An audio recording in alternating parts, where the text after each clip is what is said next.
Les filles, comment vous allez? J'espère que vous allez bien. Ça fait plaisir de vous retrouver. Comment vous allez? Dites-moi dans quelle énergie vous êtes. Dites-moi si vous êtes là. Faites-moi un petit coucou. Si vous voyez ce live en live, si vous le voyez en replay, mettez un petit hashtag replay. J'espère que tout va bien pour vous. Bon Ramadan à tous ceux et celles qui jeûnent en ce mois sacré, béni. J'espère que ça se passe bien, que ce premier jour s'est bien passé. Pour ceux qui vont jeûner demain, on vous souhaite un bon Ramadan, un bon début. En tout cas, c'est une question de mindset seulement. Une question de mindset et que de mindset, rien d'autre. Le Ramadan, comme toute nouvelle chose, toute nouvelle expérience qu'on vit, comme toute nouvelle chose qu'on met en place, peu importe ce que vous mettez en place, ce que vous essayez de nouveau, ce qui vous paraît impossible, ce qui vous paraît infaisable, c'est juste une question de mindset. À toutes les personnes qui ont du mal à tenir, à toutes les personnes qui ont faim, qui ont du mal à tenir, qui commencent à s'imaginer manger des choses, qui ont l'eau à la bouche, arrêtez le neuromarketing, arrêtez le self-neuromarketing, arrêtez de regarder des recettes, arrêtez de regarder des photos de nourriture, arrêtez de cuisiner H24 toute la journée, c'est pas ça, c'est pas à propos de ça le Ramadan et c'est pas, ça vous fait pas du bien, ça ne fait pas du bien en fait parce que quand les yeux voient, le cerveau veut et le cerveau demande et le cerveau réclame, mais quand les yeux ne voient pas, en fait, vous n'y pensez même pas jusqu'au moment où l'autophagie a été effectuée de façon naturelle dans votre organisme et là, vous commencez à ressentir une sensation de faim. La vraie, celle qui vous dit que vous avez réellement faim. Mais tant que vous ne voyez pas de la nourriture partout, tant que vous ne vous laissez pas avoir par des odeurs, par des structures, des textures... Tout ce qui a trait à la nourriture, je sais pas pourquoi structure, texture, vous n'aurez pas envie de manger, vous n'aurez pas l'eau à la bouche, vous n'allez pas activer la zone du plaisir qui se trouve dans le cerveau.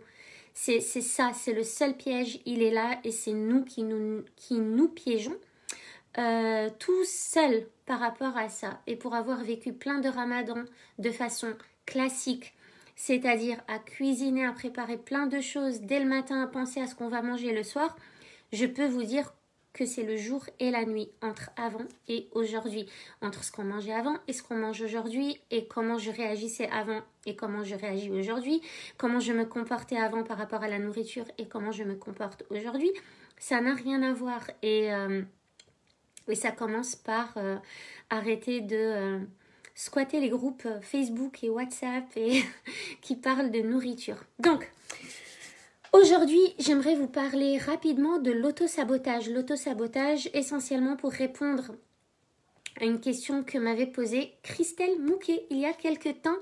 Elle m'a dit, qu'est-ce que l'autosabotage exactement? Comment on fait pour s'autosaboter? C'est quoi ça, l'autosabotage? Donc, je vais essayer, Christelle, et à vous toutes de vous donner...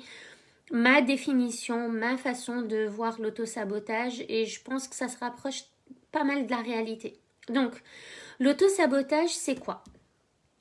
C'est cette petite voix de l'ego, généralement, qui vient vous parler à chaque fois que vous voulez, que vous désirez faire quelque chose. Si vous mettez votre conscience sur cette petite voix qui vous parle à chaque fois que vous voulez atteindre un objectif, vous allez remarquer que cette petite voix vous auto-sabote en général. C'est un pattern d'auto-sabotage. C'est des bloqueurs. L'auto-sabotage, c'est le conflit interne. C'est ces voix qui vous disent que vous n'y arriverez pas, que c'est pas pour vous, que ça va pas être facile, que vous avez déjà essayé, que vous avez échoué, que ça s'est mal passé, etc. Donc c'est cette petite voix, si vous arrivez à mettre votre conscience dessus et à l'identifier à chaque fois qu'elle se présente et à la guérir, à la travailler, vous verrez que vous pouvez avancer. À chaque fois que vous avez un objectif, on va dire, je sais pas moi, perte de poids par exemple, vous voulez perdre du poids et vous mettez en place un régime ou peu importe. quand vous pensez à cet objectif, qu'est-ce que vous vous dites? Il faut vraiment mettre la conscience sur ce que vous dites. Vraiment entendre ce qui se passe à l'intérieur de vous. Souvent, il se passe tellement de choses et on est envahi par ces pensées négatives, par ces peurs et ces pensées limitantes qu'on décide de les renier, qu'on décide de ne pas les écouter et on décide juste de les faire taire. Et en fait, ce n'est pas une bonne idée parce que tant que vous les faites taire, eh ben, plus vous les faites taire, plus elles vont revenir encore plus fortes, en fait. Et de toute façon, c'est votre inconscient qui vous parle. Et cet inconscient-là, il ne trompe jamais. Et on l'éteint jamais. L'inconscient, c'est ce qui dirige 98% de votre vie. Donc, quand vous avez ces petites voix qui sont inconscientes, généralement, et qui arrivent à diriger 98% de votre vie, mais de façon limitante, le mieux, l'idéal, c'est de les identifier et de les mettre en lumière pour les ramener à la conscience, pour venir les travailler. Donc, c'est du travail. Effectivement, c'est quelque chose que vous n'avez pas l'habitude de faire, c'est quelque chose qu'on ne nous a jamais appris, mais c'est quelque chose, à mon avis, mais vraiment de primordial. On ne peut pas avancer dans la vie sans identifier ces patterns d'auto-sabotage et sans les travailler sur le champ pour pouvoir atteindre nos objectifs. Et je me suis un peu absentée là ces 2 derniers jours parce que je suis en train de préparer mon master en neurosciences motivationnelles. Et c'est vraiment juste quelque chose de magique, c'est vraiment quelque chose d'incroyable que j'ai hâte d'appliquer avec vous, sur vous, de vous aider à atteindre vos objectifs avec une stratégie complètement venue d'ailleurs en fait et vue nulle part ailleurs. C'est juste extraordinaire comment en fait on peut aller apprivoiser notre inconscient, comment on peut changer le programme de notre inconscient pour que lui et le conscient communiquent sur le même canal de communication, sur la même longueur d'onde, pour que ce que dit l'inconscient soit logique, fluide et naturel pour le conscient. C'est que les deux vont travailler ensemble. L'autosabotage, c'est quoi? C'est quand l'inconscient et le conscient ne sont pas d'accord. Ça, c'est un autosabotage. Pourquoi?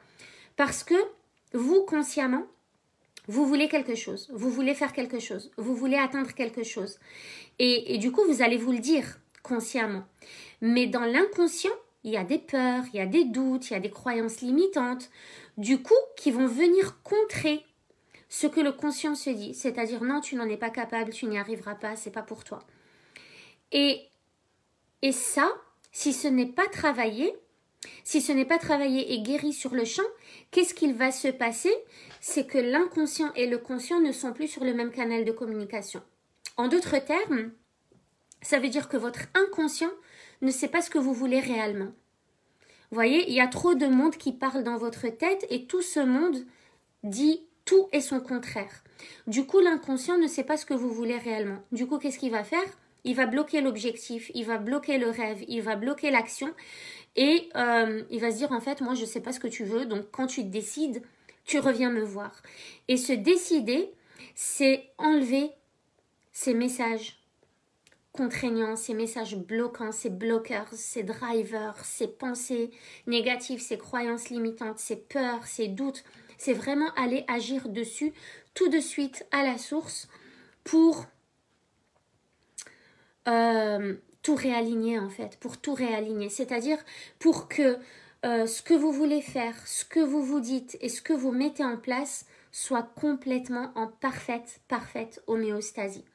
Parce que ce qui fait qu'on n'avance pas, c'est ce désalignement entre ce qu'on dit, ce qu'on veut, ce qu'on croit qu'on est capable de faire, ce qu'on ressent et ce qu'on met en place. Si ça, c'est pas aligné, ça marche pas. C'est comme si vous aviez un objectif, c'est d'aller là-bas, mais qu'il y a une tonne de monde qui vous tire dans tous les sens, mais vers l'arrière en fait, dans tous les sens, mais qui vous empêche d'avancer. C'est ça l'autosabotage. L'autosabotage vient d'expériences passées. Qu'est-ce que vous avez vécu dans le passé qui a pu laisser un souvenir dans votre mémoire un souvenir inconfortable, un souvenir désagréable que votre cerveau vous ressort à chaque fois que vous essayez d'entreprendre quelque chose. Donc c'est aussi retourner un peu dans le passé et changer la perception des choses et changer l'histoire que vous vous racontez dans votre tête. Alors ça peut paraître complètement dingue ce que je raconte, mais en fait le cerveau il est malléable, c'est vous qui en faites ce que vous voulez.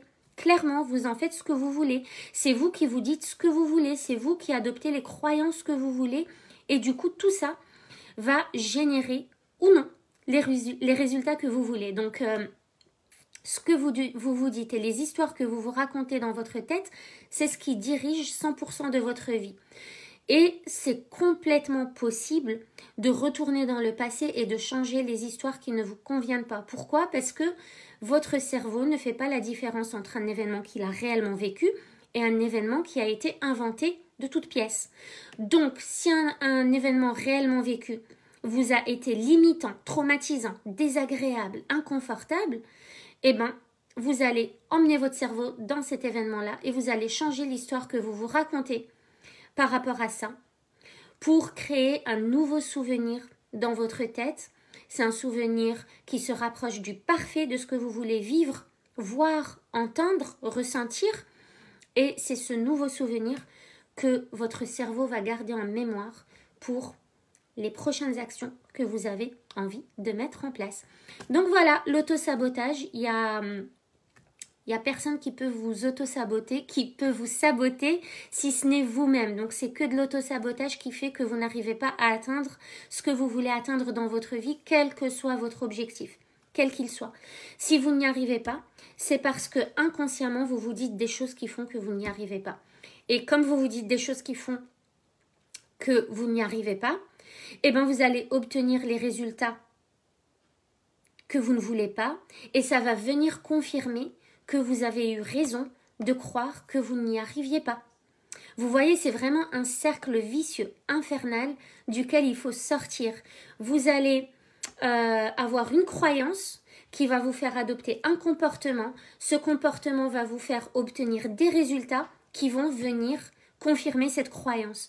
Votre cerveau n'a qu'un seul job dans sa vie, c'est de venir confirmer que vous avez raison. Donc, si vous vous trouvez extraordinaire, votre cerveau va tout faire pour venir vous montrer que vous êtes extraordinaire. Si vous vous trouvez nul de chez nul, votre cerveau va tout faire pour venir vous montrer que vous êtes nul de chez nul. Donc en fait, quoi que vous ayez comme croyance, vous avez raison. Parce que le cerveau va tout faire pour venir vous montrer que vous avez raison. Donc autant choisir ses croyances. Quand on sait ça, on ne peut pas rester sur place. On ne peut pas continuer à juste vivre inconsciemment sans aller essayer de changer nos croyances et nos pensées inconscientes, sans mettre de l'intentionnalité dans tout ce qu'on fait. C'est juste pas possible. Là, je suis juste en train de vous dire qu'en fait, c'est vous qui décidez de la vie que vous voulez avoir et des résultats que vous voulez avoir. Vous voyez, juste en changeant vos pensées. Donc, changez vos pensées. Voilà les filles, écoutez, je vous dis à demain. Mes lives, je pense qu'ils seront un peu plus courts que d'habitude, juste parce que, comme je vous l'ai dit, je suis en train de préparer du contenu de dingue, je suis en train de travailler sur les neurosciences motivationnelles. C'est juste passionnant, c'est juste la folie ce que je suis en train d'apprendre et que j'ai hâte de partager avec vous très bientôt. Bon Ramadan, encore une fois, à toutes celles qui sont en train de jeûner, en train d'entrer dans ce mois de méditation et de retour à l'être, de retour à soi. Et puis, écoutez, je vous dis à demain. Bye bye. Ciao, ciao.